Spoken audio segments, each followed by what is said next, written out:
Hello? Hello, is that Ian Astbury? Yes. Hi, this is Colin Liddell. I'm phoning from Japan on behalf of the International Herald Tribune Asahi Shimbun. I'm going to talk to you about your forthcoming stop in Japan. Okay. Right, so right now you're doing the Love Album tour. Yes. How far into that are you? How many? How long have you been doing it? And how long is it going to continue? We started last, we did UK in the fall, North America in the late summer. We're doing dates in New Zealand, Australia, and one in Tokyo, which will probably wind it up actually. I don't think we might take it to South America, we'll see. We're looking at dates in South America right now, so potentially could go on for a little while longer, but no, we're not actively. We actually came off the road and went back in the studio again, so we've done one show this year so far. This is the beginning of our touring season. Yeah. So you've done maybe about 20 or so shows? No, we've done probably more than that, probably more like 50. 50, So how does it feel doing the same kind of set list like that again and again every night? How do you keep it fresh?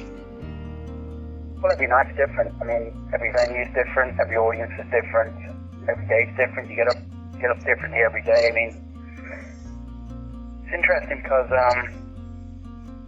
you don't really sort of think about it, think about performance all day.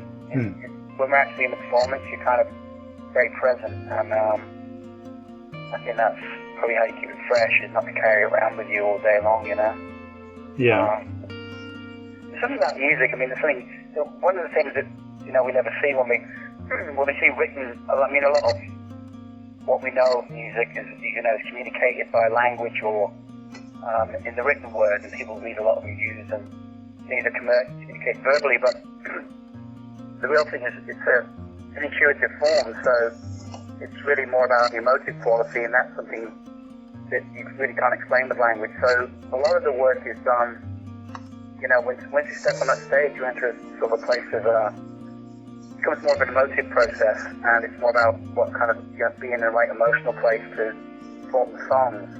And the songs are really a framework you hang the emotions, on, and I think that's how you keep it fresh, is being in tune with the emotive aspects of what it is that you're conveying. I mean, to me, the singer, I can access that whenever I need to. Yeah. And that's why I've been doing it for so long. So it sounds like then the show, each show depends on how you feel that particular day and what's going on around you. Yeah, absolutely. Environment's key. Environment's actually key. Okay, well, sort of zooming in on that point then. Well, you've been to Tokyo before, and so what sort of stimulus do you think playing in Tokyo give you?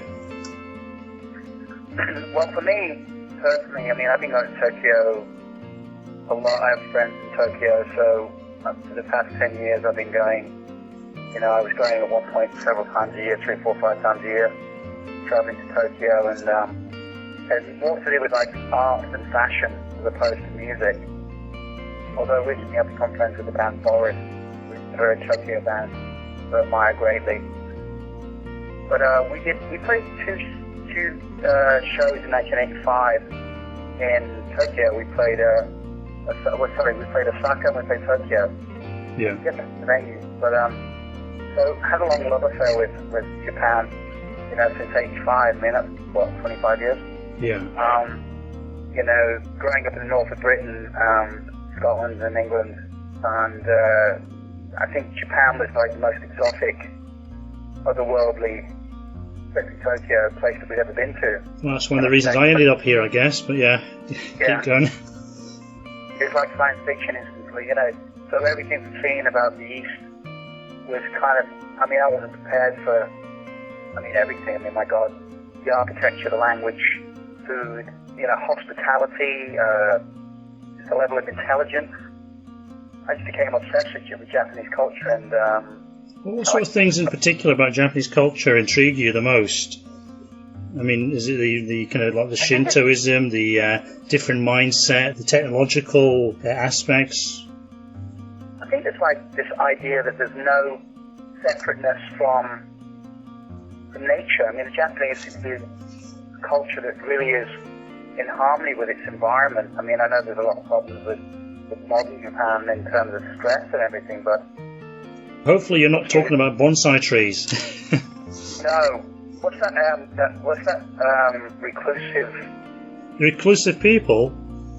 Yeah. The hikikomori, who stay in their rooms. Yeah, cut off from society, yeah. Yeah, and that's kind of an interesting element. But, I don't know, certainly from an outsider's perspective, I mean, like, going to Kyoto and seeing the temples and the parks, and I just feel so much more integrated. I was blown away by the fact that I never saw people eating on the street. You don't see people, even like transients. The area is completely orderly. Yeah. I mean, I saw these two kids walking down the street. I remember very distinctly one guy threw a cigarette butt on the ground, and his friend hit him in the shoulder and was like, "Yeah, of course." Yeah, the thing that gets me is the red lights. The red lights, when there's a red light, there's no car in sight. They all stand there waiting for the red lights to change. Yeah, I just love that in their culture. But, I mean, getting deeply into it, I mean, I'm a major fan of Japanese fashion, especially street fashion, and companies like Neighborhood, W-Taps, and Undercover, and Mystery Bathing Ape, and those guys. And I've known those guys for like probably 10 years. And the way they observe the culture, their work ethic, their production values, what they actually create. They're just so immersed in the world of creativity, and I just think they have an incredible work ethic and a real appreciation for craftsmanship, a real incredible aesthetic. They're just incredibly gifted at putting things together, and I just think a wonderful way they put things together. But how about their music? Because I always think one of the areas where Japan lags behind a bit is musically, and they're very reliant upon the West, and for a lot of their models. I don't know. I mean, like I love Ryuichi Sakamoto. Certainly, somebody I grew up with, especially being like a huge Bowie fan. I don't know, Bowie was like a major Japanophile. Like I said, I love Boris, the band Boris. I think they're excellent. Active Mother's Temple, I admire greatly. But yeah, I mean, I can definitely see the influence in the, Japanese take, Western music. When you arrived in Japan originally, there must have been like a real reaction to you, because like this was, such great music coming from the UK, and so people were must have been jumping on that. Well, it's like first wave. I mean, I think it was like the first wave of bands coming over to Japan. It was just beginning in the mid-80s. And we were definitely one of the first bands to come over, and it was so much more orderly. I remember there was like a red rope, almost like the velvet rope in front of the stage. Yeah. And ushers, white-gloved ushers standing in front of that rope. And the kids wouldn't jump around at all, and after every song there'd be this pause, probably like about 5-6 seconds, and then they'd burst into applause, and then the applause would die down, and you start again. I'm like, what? It was just amazing how orderly the audiences were, and all the kids were immaculately dressed. I mean, you could definitely tell who the role models were from the West that they'd studied, and their costumes, the clothes they were wearing were pristine and incredibly well researched. And you see kids dressed head to toe in Vivienne Westwood, immaculate, incredible. I mean, you would never see a kid like that in London. You might see like one or two, but not the way the Japanese kids put it together. And I was blown away by how these kids look. Well, the good thing about Japan is you don't get beat up walking down the street for wearing funny fashions, so it's a lot more tolerant environment about fashion compared to the UK, you know what I mean? Because dressing a certain way is asking for a fight in a lot of towns. And then I think that's one of the things, you come out of the UK, I mean, like we came out of pretty much, for want of better label, working class environments. We came out of the industrial northwest in Scotland. And we had a very humble view of the world, everything we learned came from either radio, TV, or newspapers, and word of mouth. You know, somebody who'd been to London and came back with that incredible pair of shoes or that album that we couldn't get. There's always been somebody, you know, be coming back from London, especially during the punk rock days. And, you know, and so to walk through the streets of, like, Liverpool or Glasgow, dressed as a punk rocker in 1978 or 79, go through the Clash perform, you're taking life in your hands. Yeah. Which is so incredibly violent. And, you know, going to Tokyo, I mean, by the time I'd only seen how we looked in 85, but now I had shoulder-length hair, I was really, really into, like, Brian Jones and sort of psychedelic rock. I loved Jimi Hendrix, I was into Morrison and Doors. So the looks I kind of affected was that, you know, straight from, like, 68. You know, I used to go to a club in London called Alice in Wonderland, and that was the look I affected. So when I arrived in Tokyo, it was amazing, because kids would come up to me and talk to me about my clothes. They were so into my haircut and my clothes, and they were like, just the way how fascinated they were. So around that time, you were like wearing sort of like frilly shirts and bandanas, or what sort of look did you have? More kind of like, I mean, I used to sort of seek out kind of, you know, just clothes. I mean, I used to have like Granny Takes a Trip, original velvet hipsters that, you know, with like 28 waist that I sought out. I mean, this is stuff that people didn't want in England. Yeah. Like an old Salvation Army jacket from the late 1800s.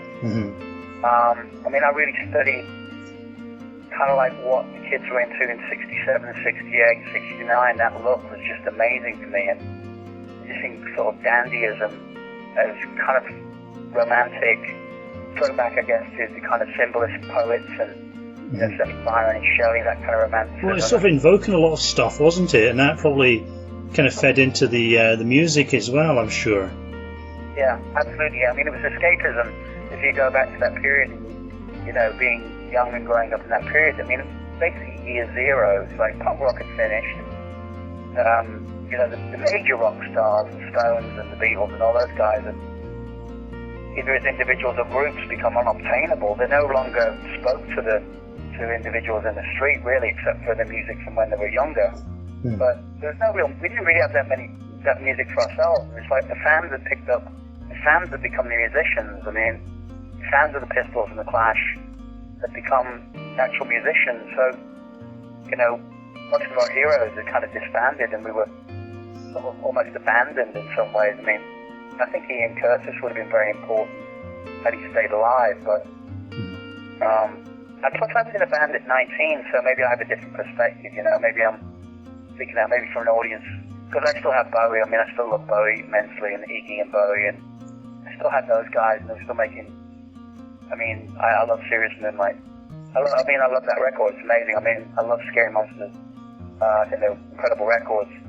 But, I mean, for me, I went back to, like, I was just discovering music from the late 60s and the early 70s. I mean, going deep into things like, you know, psychedelic rock, 13th Floor Elevators, Chocolate Watch Band, Music Machine, all that kind of stuff, and then like early Floyd, Sid Barrett Floyd, and then stuff like, you know, Krautrock, and Noi, Amandul too, you know, just. So this is all stuff that's really made it into the Love album then, in one form or another. Yeah, I mean, Clown Love was like a car crash between, you know, late 60s sort of psych influence rock meets the amateurism, I guess, the kind of like the dilettante aspect of being like, you know, punk rock kids who knew three chords and had very limited language to express ourselves. I mean, that's why, you know, it's always been amazing me when critics go, well, the lyrics were always very waspish. Absolutely. You know, but you think we went to school. I didn't go to Eton, you know. I was like, my father worked in a refrigeration factory. My mom was a nurse. I grew up like blue-collar kid. I mean, I didn't have the benefits of that kind of education. I mean, what I've learned over the years, I've taught myself. I mean, pretty much. But my vocabulary was quite poor.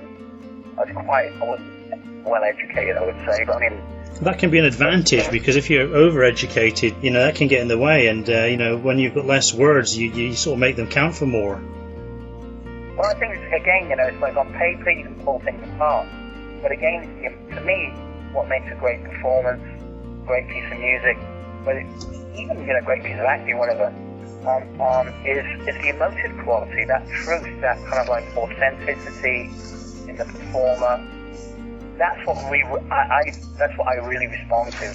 I don't care how flowery or prosaic or whatever the words are, or well thought out. Unless there's that kind of emotive quality, that's what I really connect with. Because I think our language is so limited anyway. And I think it's really harsh right now. I mean, you've got some of the critiques I'm seeing of bands now. You're going like, really unbelievable.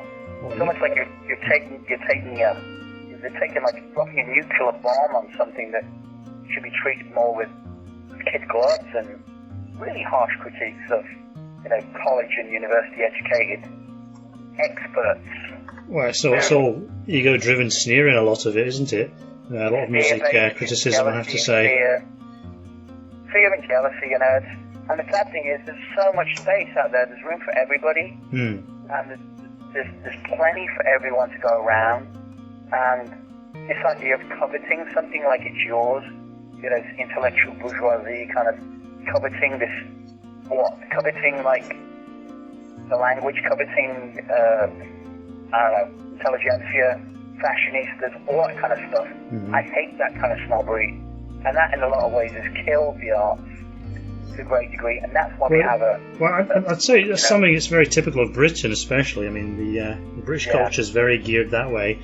Probably it's a bit different as you travel around the world, though, I should imagine. Well, I don't live there. Yeah. You're living where now? I live in New York. Uh-huh. And Duffy's in Los Angeles, is that right? Yes, sir. He's in Los Angeles, yeah. Uh-huh. Doesn't that make it a bit hard to sort of work together sometimes? Well, we just came out of the studio and we just did 4 songs with Chris Goss, and I would say that it's our most together, harmonious work that we've done for. I couldn't even put a timeline on it. The thing was, we went in with the intention of of letting the songs dictate. We have no agenda in terms of career. We have no agenda in terms of fulfilling record company contracts, fulfilling expectations. All that stuff has become irrelevant for us. So we went in and made a record that, essentially is cult 2010, 2011, and I'm really excited about. Is it a full album? No, I mean, this is one thing that I personally have kind of looked at and have thought, if you have a whole album worth of work in you, I mean, like, I can only speak for myself. I feel that if I have an album in me and I want to go and record that, I'll do it. But right now I don't. I mean, I could put an album together out of one material I thought, but the Cult don't.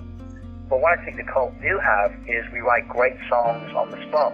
So that instead of you write 2 or 3 great songs and then put another 7 songs around it and dress it up as an album, why don't you put those 2 or 3 great songs out? And then go away and have experience and have some other things come into your life so you fill up again.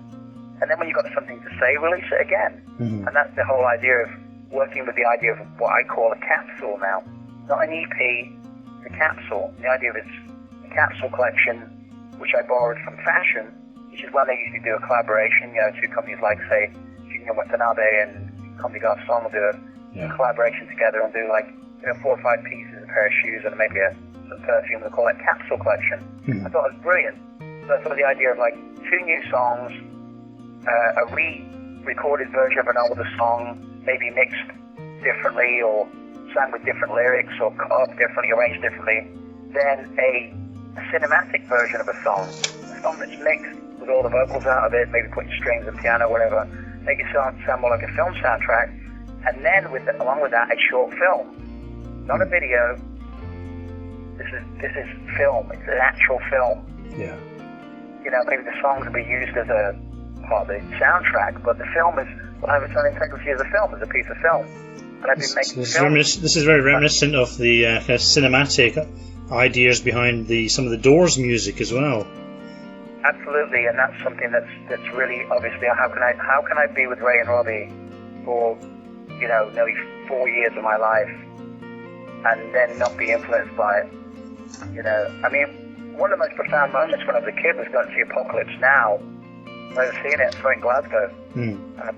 A bottle of wine into it, about I mean, when the end came on, at the end, you know, destruction of Kurtz's camp at the end, that was a religious experience for me. Just for the record, was that a bottle of Buckfast wine? Was it Buckfast? Yes. Oh God, no. Bucky. No, not Bucky. Bucky. Yeah. No, stay away from that. No, it's probably something like really crap, like old English sherry stagecoach or something like that, you know. Some real 99p, you know, 3 cans of lager job. That's what it was, you know, to carry out in the plastic bag. Well, it's actually stuck in a school bag. You know, stuck in a school bag. Stuck in All Street ABC or whatever it was. That was a religious experience, seeing that. And I came out there and I was like, what was that? I mean, I just was so transformed after that moment. I never saw the Sex Pistols, but I saw Apocalypse Now when it was put on general release in the UK. Was that the first time you heard a Doors song, though? No, I mean, see, I grew up in North America as well. I grew up in Canada. Yeah. I spent 5 years in Canada. And thing was, when I came to Canada, they had FM radio. So FM radio was this incredible, you get like this beautiful stereo mix.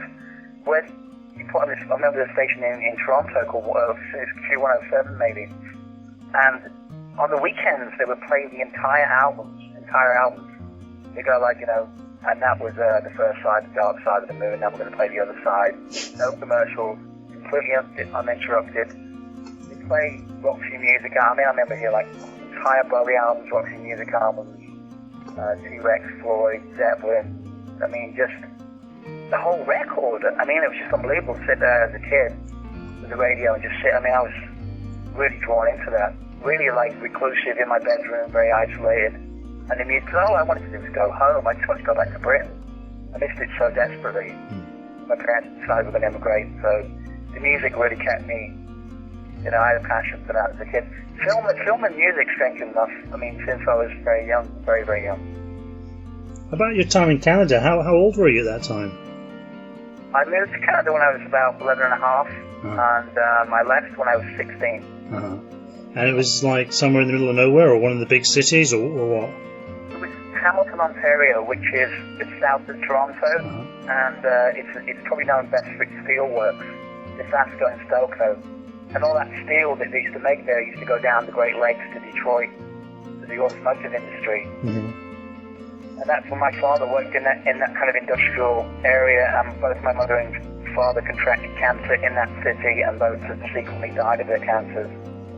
You know, you talk about sort of industrial communities, and I mean, I've experienced that from, you know, first hand. My family was decimated by, you know, the industrial society and consumerist society. So at that age, it was all grooming me to become, I guess, a voice, express myself in that way. I mean, I had a lot of pain because of what we went through.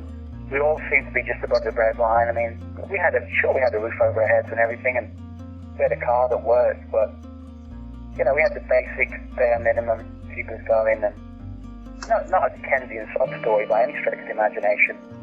Yeah, I'm just thinking, a lot of things you're talking about there. I mean, a lot of people of the same generation were obviously going through that too, and a lot of that kind of fed into what happened in the 80s, really, musically.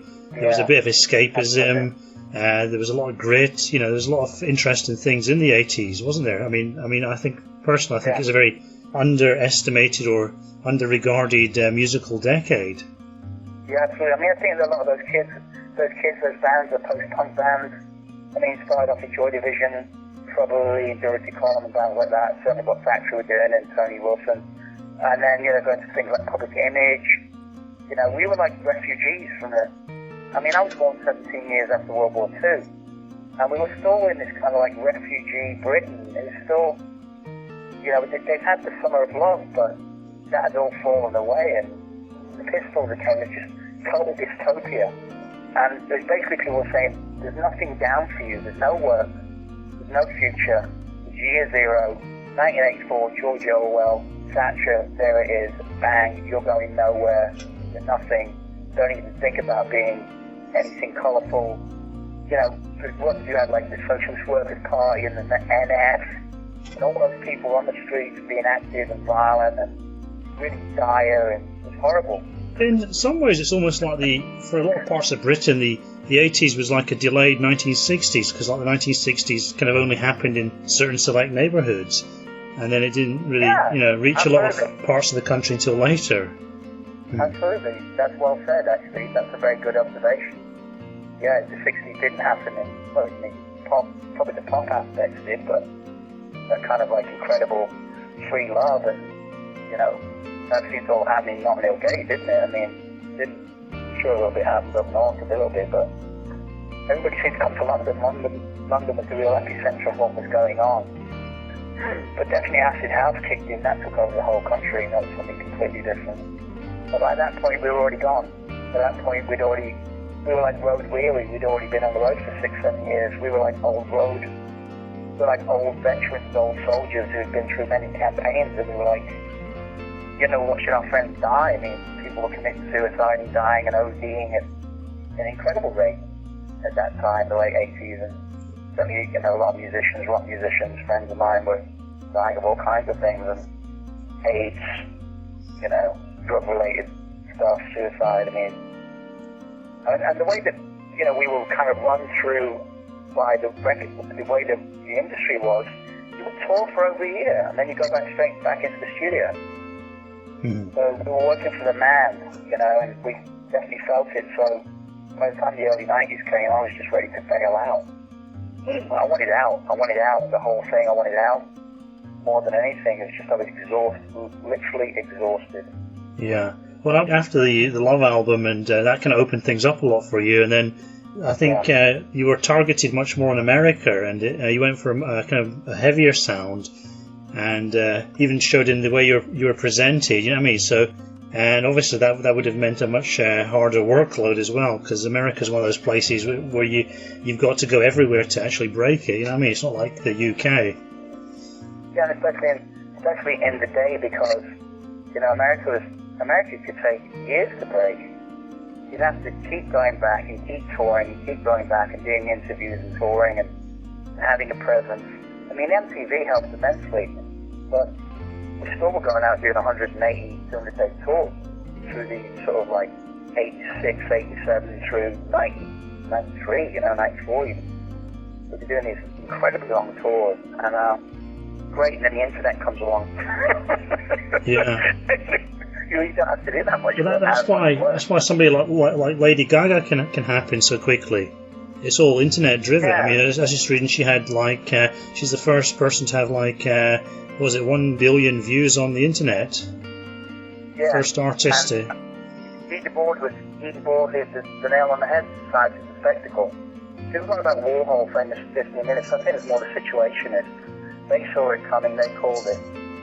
Society is a spectacle. It's amazing. I saw this great keynote speech from Malcolm McLaren recently. He said, "We celebrate stupidity, we celebrate shallowness, we celebrate the veneer, we celebrate the surface, but we do not celebrate real craft, real guts, real toil and work and craft, and that tends to get pushed to the side.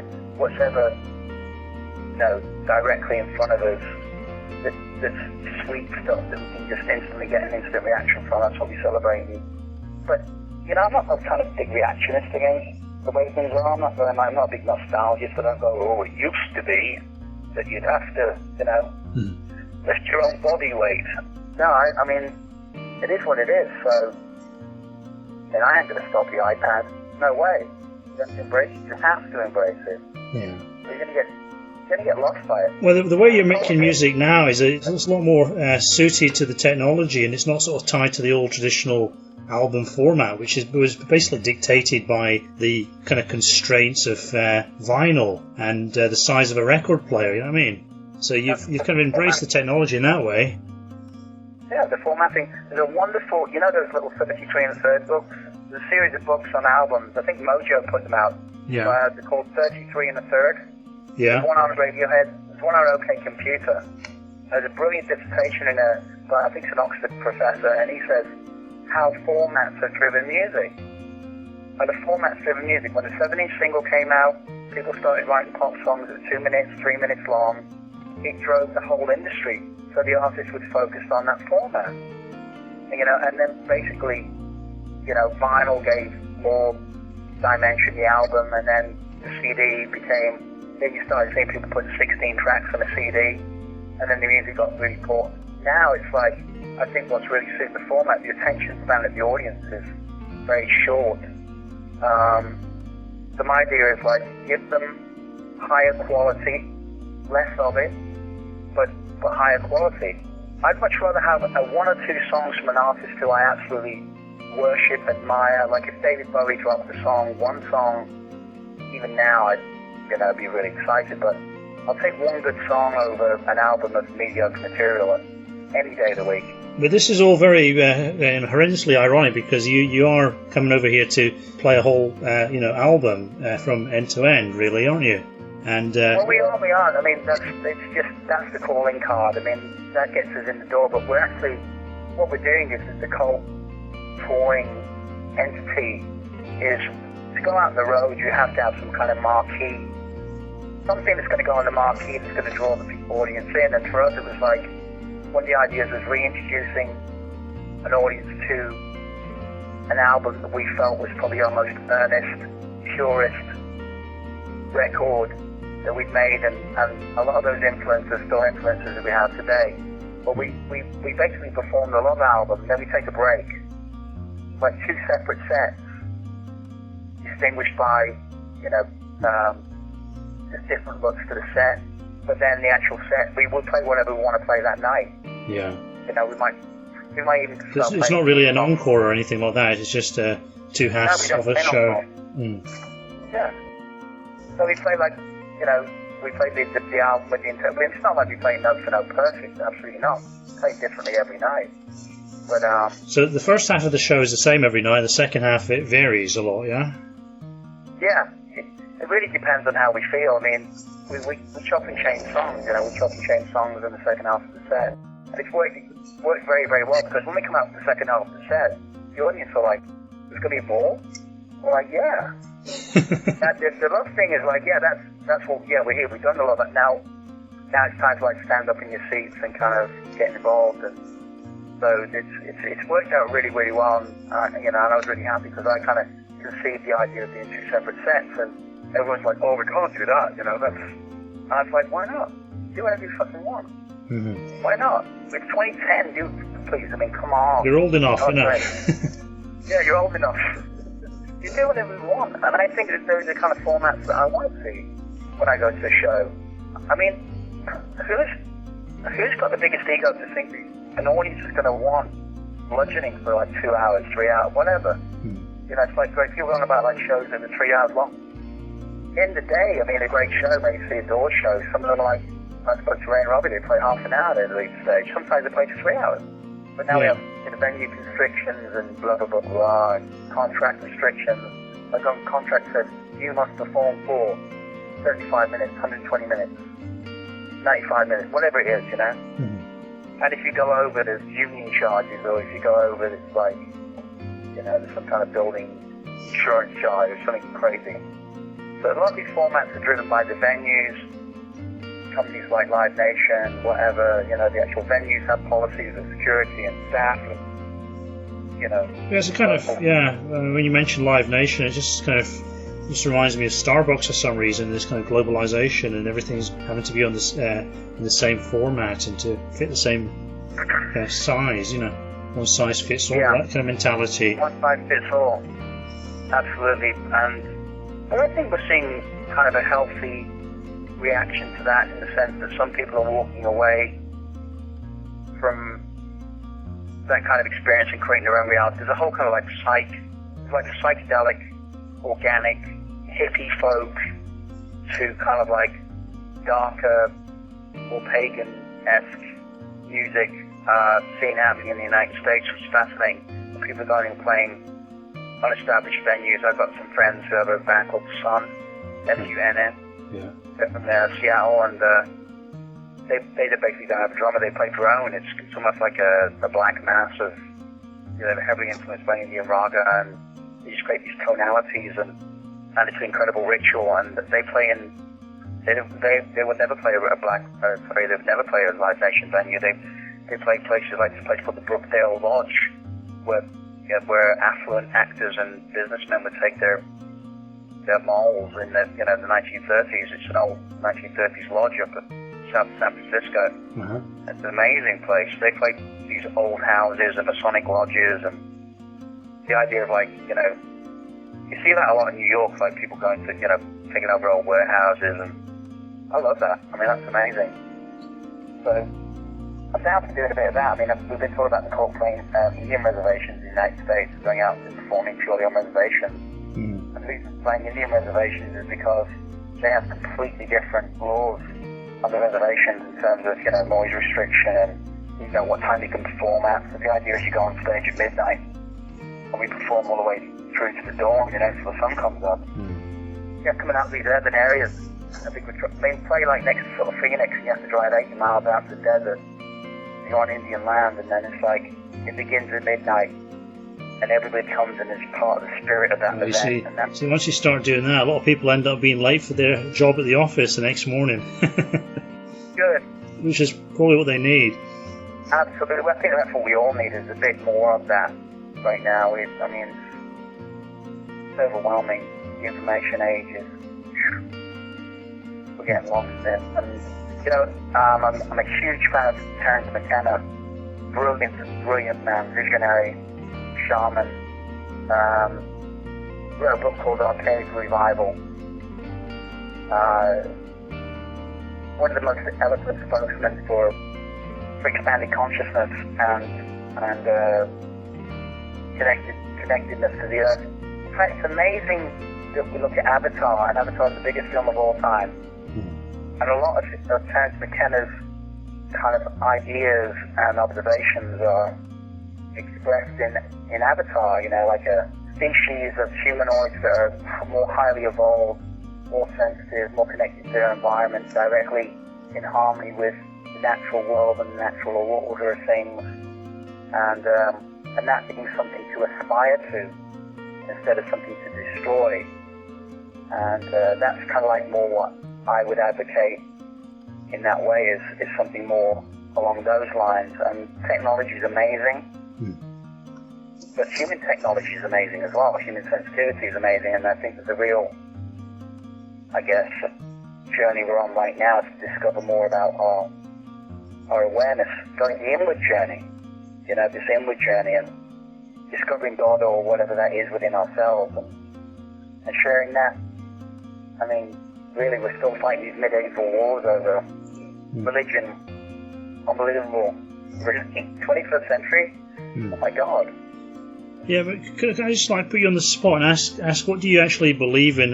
Because some people are Christians and Buddhists, and some people believe in they're atheists and agnostics. What do you actually, if somebody puts a question to you, what would you say is your belief system?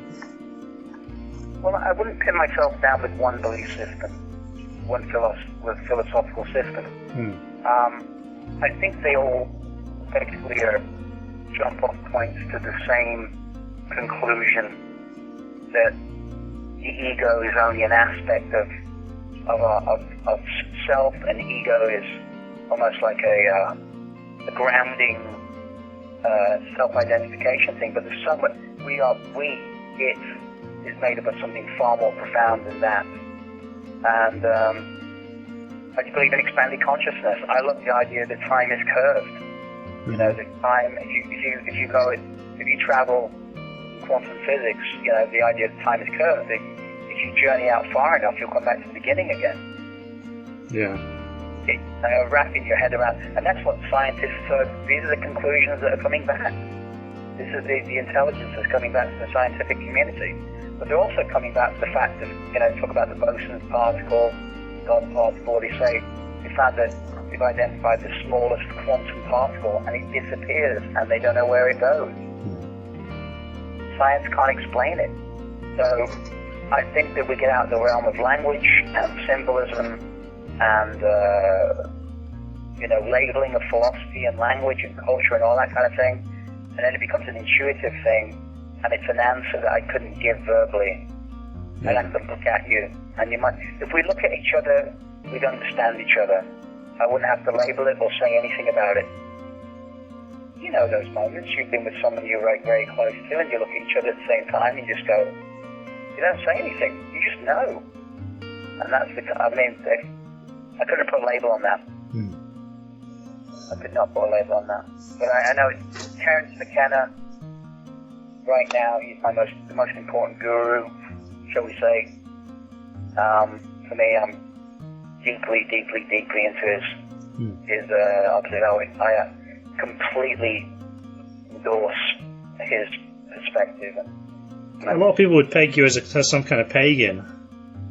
Well, that's fine. Good. Fine, I'll take that. Pagan's fine. You know, occasionally I go, like, people go, what are you? I go, like, I'm a pagan.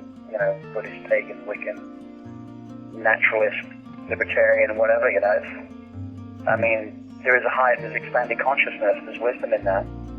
And that's what interests me more than the society of the spectacle. I mean, you know, yes, kids flying an airplane on YouTube, 50 million hits, great, fantastic, keep going. There's technology for you. The biggest things with technology are pornography and, you know, YouTube. Well, you know when you see those images of, like, patients in a mental hospital, like bedlam, that are slobbering on themselves? Yeah.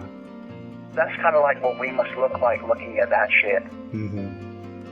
I think there's maybe too much interconnectedness these days. I mean, that's the other side of the technology. Everybody can see everything all the time, and so it kind of creates a kind of shallowing of experience. Before, you know, like cultures and societies were separated more by real distance, and so they developed a much more unique character that way. Yeah, the globalization process is definitely taking over. I mean, it's sad to see that. I heard Gabriel Byrne on the radio today talking about that the Gaelic language only really disappeared from Ireland in about 1855, 1860 or something like that. And then he said, you know, within 100 years we produced Joyce, Beckett, Oscar Wilde.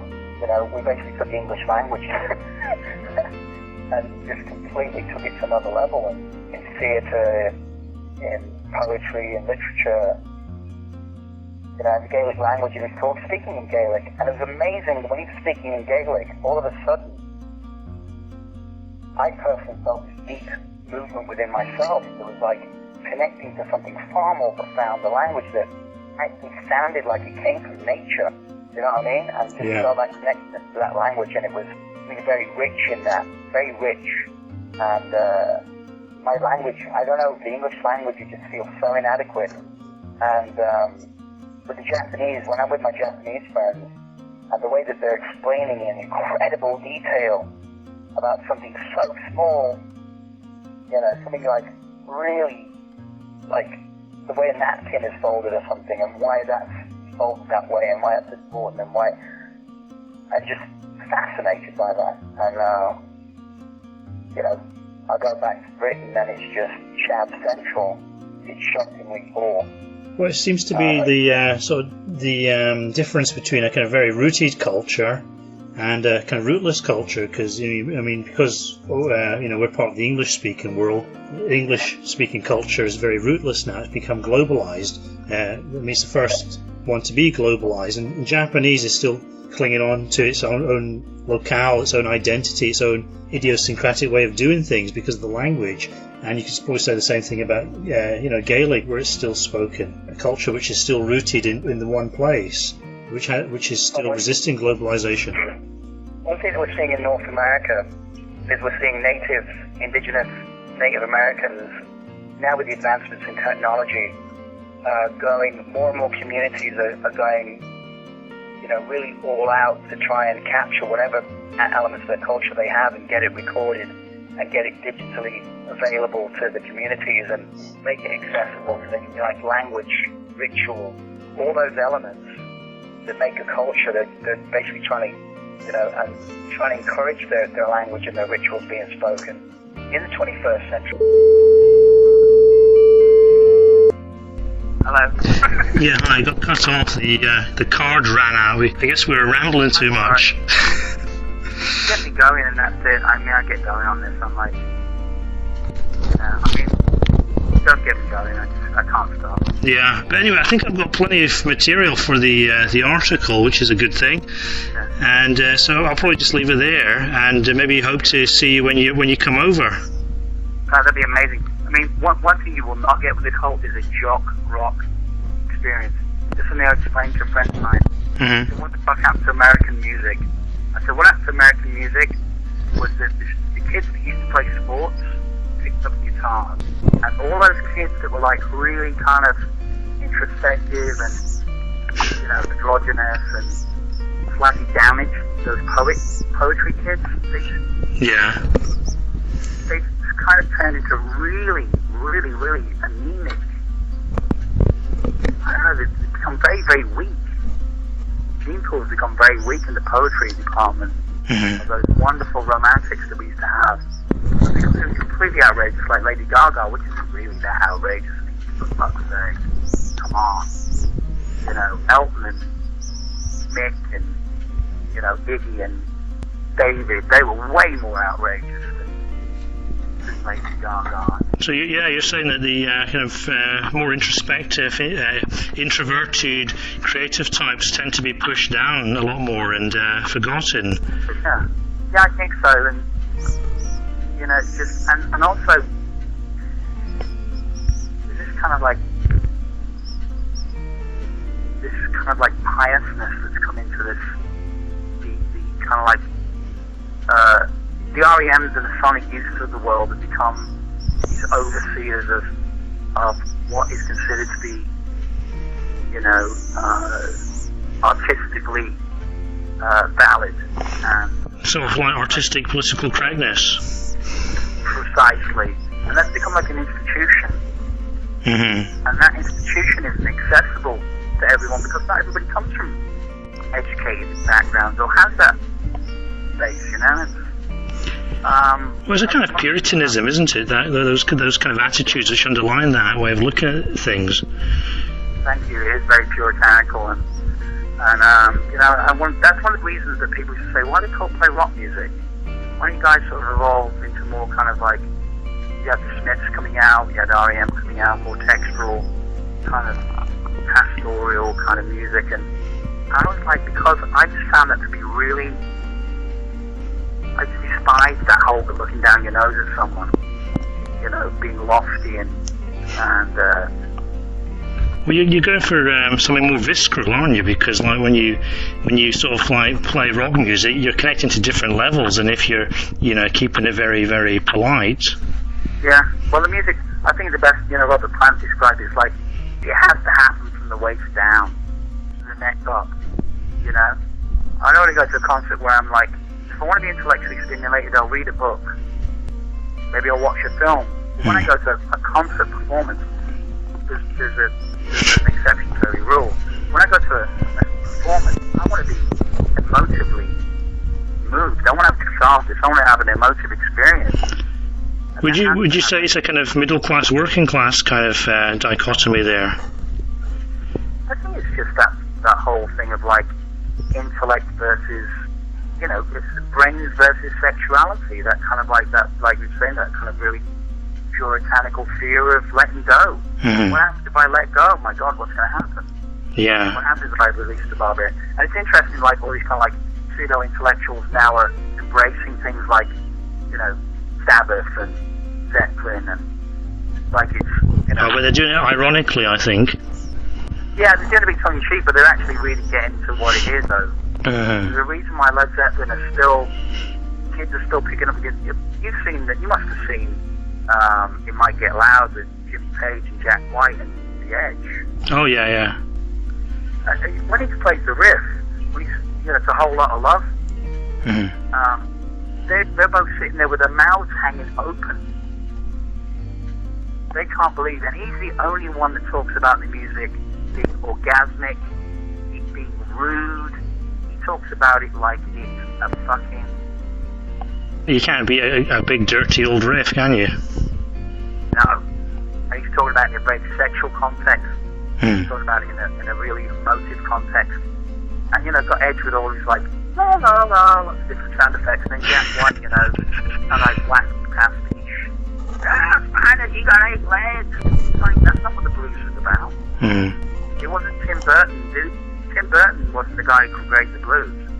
You know, it's like Tim Burton was Robert Johnson, you would have ended up with Jack White, but Yeah. I quite like the Dead Weather. I like him, I like that, but going against Jimmy Page, who's like got domestic house pets. Yeah, you like him, but in a different way. Yeah, it's like cats looking at a panther. Well, you know, it sounded like it's going to be a great show, so, you know, I'll definitely be there. And hope to hook up with you. Right. Yeah, absolutely. Come by when you want to come by to your sound check or... Okay, well, I'll ask the promotion people about that. So, yeah, it should be possible. Well, have a good time in the meantime, and I'll see you when you get to Tokyo. Alright, take care. Okay, cheers.